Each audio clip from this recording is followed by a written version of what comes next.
उस समय 5 गांव मांगे थे। भाई भगवान कृष्ण ने तो पहले कहा, जब वो समझौता कराने के लिए गए थे, महाभारत का युद्ध टालने के लिए गए थे, कि भी देना हो तो आधा दो,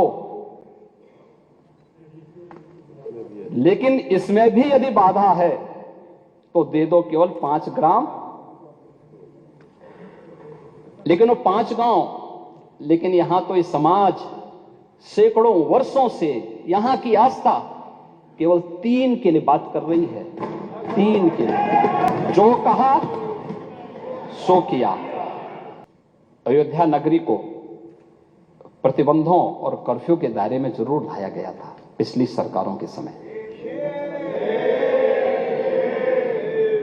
सदियों तक अयोध्या कुत्सित मनसा के लिए अभिषिक्त थी, एक सुनियोजित तिरस्कार भी झेलती रही। लोक आस्था और जनभावनाओं के साथ ऐसा खिलवाड़ संभवतः दूसरी जगह देखने को नहीं मिला होगा। अयोध्या के साथ अन्याय हुआ, और महोदय जब मैं अन्याय की बात करता हूं तो हमें 5000 वर्ष पुरानी बात भी याद आने लगती है। उस समय पांडवों के साथ भी अन्याय हुआ था, और उस समय कृष्ण गए थे कौरवों के पास। उन्होंने भी कहा था बस दे दो केवल 5 ग्राम, रखो अपनी धरती तमाम, हम वही खुशी से खाएंगे, परिजन पर असी न उठाएंगे। लेकिन दुर्योधन वह भी दे न सका, आशीष समाज की ले न सका। यहां तक कि उसने भी भगवान श्री कृष्ण को बंधक बनाने का कुत्सित प्रयास किया है। उल्टे हरि को बांधने चला, जो था असाध्य साधने चला। यही तो हुआ था। यही तो हुआ था अयोध्या के साथ, और यही हुआ काशी के साथ, और यही हुआ था मथुरा के साथ भी।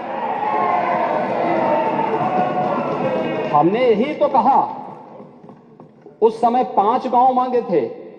भाई भगवान कृष्ण ने तो पहले कहा, जब वो समझौता कराने के लिए गए थे, महाभारत का युद्ध टालने के लिए गए थे, कि भी देना हो तो आधा दो,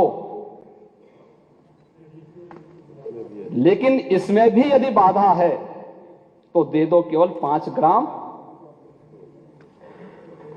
लेकिन वो 5 गांव, लेकिन यहां तो इस समाज सैकड़ों वर्षों से यहां की आस्था केवल 3 के लिए बात कर रही है। 3 के लिए।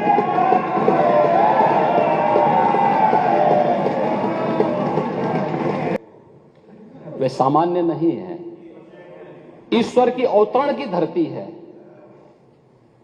असामान्य नहीं है, वो असामान्य यानी उसको एक सामान्य स्तर पर नहीं मान सकते,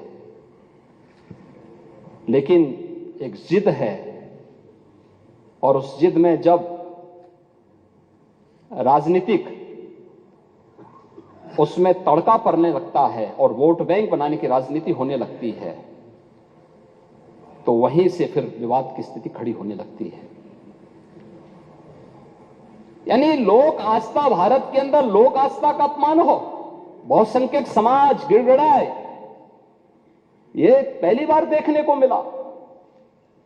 दुनिया देख रही है, स्वतंत्र भारत में काम पहली बार पहले होना चाहिए था। 1947 में प्रारंभ होना चाहिए था, और उस आस्था के लिए बार बार गुहार लगाता रहा। हमने तो केवल 3 जगह मांगी, अन्य जगहों के बारे में कोई मुद्दा नहीं था। अयोध्या के लिए, और देखिए अयोध्या का उत्सव लोगों ने देखा तो नंदी बाबा ने भी कहा, भाई हम काहे इंतजार करें।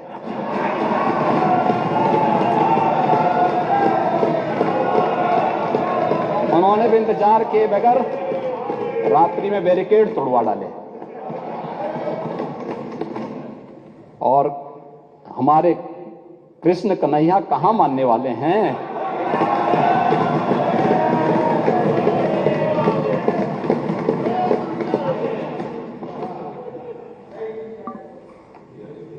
विदेशी आक्रांताओं ने केवल इस देश के अंदर धन दौलत ही नहीं लूटा था, इस देश की आस्था को भी रौंदने का काम किया था। दुर्भाग्य है, आजादी के बाद उन विदेशी आक्रांताओं को महिमामंडित करने के कुत्सित प्रयास हुए अपने वोट बैंक के लिए।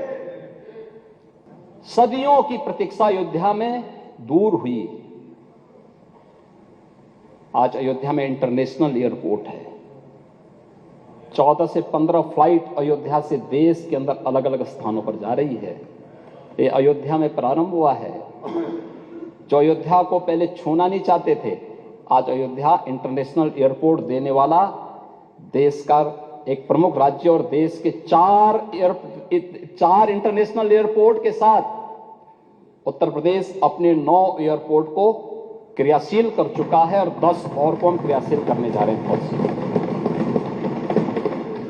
अयोध्या में माता सबरी के नाम पर रसोई घर भी प्रारंभ हो गया है।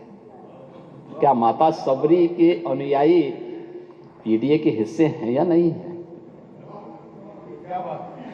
रेन बसेरा भी अयोध्या में बन गया है और ये निषाद राज के नाम पर बन गया है।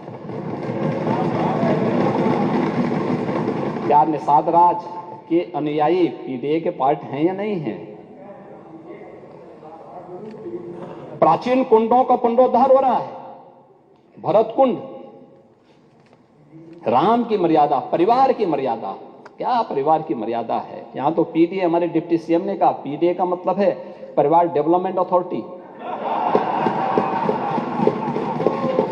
ब्रजेश जी ने अभी अपने उसमें कहा उनके पीडीए में और लोग हैं लेकिन चच्चू नहीं है। वो बेचारे हमेशा ठगे जाते हैं ऐसे। कब तक ये न्याय होगा पता नहीं। महाभारत को एक बार पढ़िए, महाभारत। हाँ, एकदम। आखिर परिवार के 3 सदस्यों के नाम थे, चच्चू के नाम क्यों नहीं था?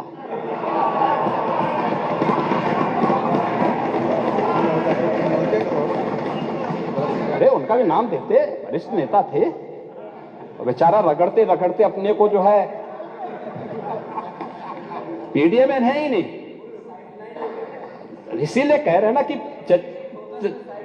उन्होंने चाचू को ही भुला गए, परिवार के, यानी इस प्रकार से उन्होंने विस्मृत कर दिया कि साइडलाइन में थे ही नहीं, कैमरे के फोकस में नहीं थे, अब रेड कारपेट पे नहीं चल पाए। इसीलिए हम कह रहे हैं ना कि चच्चू को ही भूल गए और बेचारे चच्चू देखते रह जा रहे हैं कि ठगे गए एक बार फिर। अब ये तो अगर प्रभु राम को ये लोग मानते तो चच्चू के साथ अन्याय नहीं करते। रामायण से सीखते, रामायण में सीखते, या फिर कम से कम महाभारत से ही सीख जाइए। और आप तो वैसे भी कभी कभी आपके बयान आते रहते हैं। इसको कहां लेके गए थे? जिन लोगों ने 4-4 बार प्रदेश में शासन किया, एक लंबे समय तक सत्ता के सिंहासन पर विराजमान रहे, वो उत्तर प्रदेश को कहां लेके गए थे? पहचान का संकट खड़ा कर दिया था उत्तर प्रदेश वासियों के सामने। एक पहचान का संकट आया था। यहां का नौजवान बाहर नहीं जा सकता था, पहचान छुपाने के लिए मजबूर था। उत्तर प्रदेश से बाहर निकलता था तो हे दृश्य देखा जाता था। नौजवान कहीं जाता था, नौकरी नहीं मिलती थी। यहां तो अवसर थे नहीं, लेकिन अगर उत्तर प्रदेश से बाहर जा रहा है तो नौकरी नहीं मिलती थी। किराए पर कमरे की बात तो दूर, होटल और धर्मशालाओं में भी कमरे नहीं मिल पाते थे। ये उत्तर प्रदेश की स्थिति 2017 के पहले बना दी गई थी। महोदय, कौन जिम्मेदार है इस स्थिति के लिए? और आज उत्तर प्रदेश ने 22 जनवरी 2024 22 जनवरी 2024 की घटना को भी देखा है। पूरा देश अभिभूत था। पूरी दुनिया के अंदर हर वह व्यक्ति जो सत्य का पक्षधर है, न्याय का पक्षधर है, वह अभिभूत था, गौरवान्वित था। हर सनातन धर्मावलंबी की आंखों में आंसू थे, हर्ष के, गौरव के, और अपनी कई पीढ़ियों को वह इस आयोजन में प्रत्यक्ष या अप्रत्यक्ष रूप से उसके साथ सहभागी बनकर के अपनी पीढ़ियों के प्रति कृतज्ञता ज्ञापित भी कर रहा था और तर्पण भी अर्पित कर रहा था।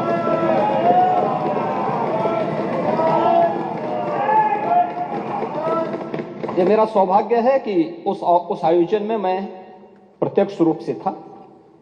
वहां के वातावरण को मैं समझ सकता था। 25 करोड़ की उत्तर प्रदेश की आबादी और 140 करोड़ का हमारा देश, कमोवेश हर प्रदेश का प्रतिनिधित्व था, नेतृत्व वर्ग था। आदरणीय प्रधानमंत्री जी की उपस्थिति थी, पूज्य संतों के, आचार्यों की और समाज के हर तबके की उपस्थिति वहां पर मौजूद थी। अद्भुत वातावरण था, ऊर्जा से भरपूर था।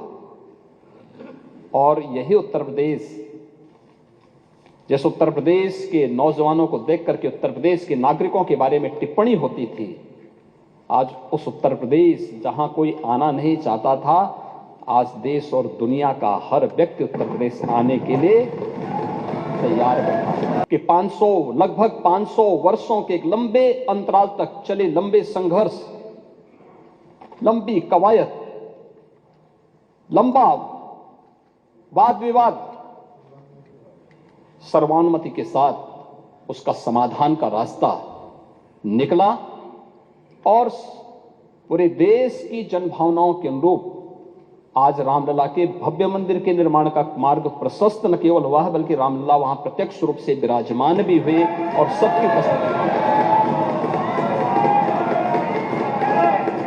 दुनिया के अंदर पहली घटना थी जहां प्रभु को अपने स्वयं के अस्तित्व के लिए स्वयं प्रमाण जुटाने पड़े थे, स्वयं प्रमाण जुटाने पड़े थे। लेकिन राम की मर्यादा हमें धैर्य की प्रेरणा देती है। उस धैर्य के साथ जो 500 वर्षों के एक लंबे अंतराल को सनातन हिंदू धर्मावलंबियों ने व्यतीत किया, ये वे धैर्य उस प्रसन्नता के रूप में, दीपोत्सव के रूप में, आतिशबाजी के रूप में 22 जनवरी को पूरी हिंदुस्तान के अंदर और दुनिया के अंदर जहां कहीं भी हम देख रहे थे, हर ओर से एक ही आवाज आ रही थी। यह अद्भुत क्षण था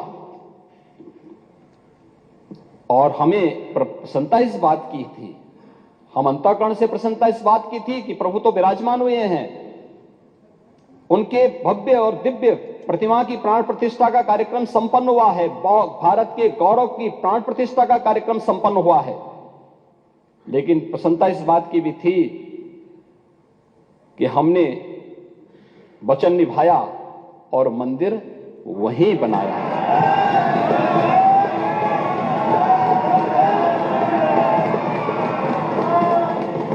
जो कहा सो किया।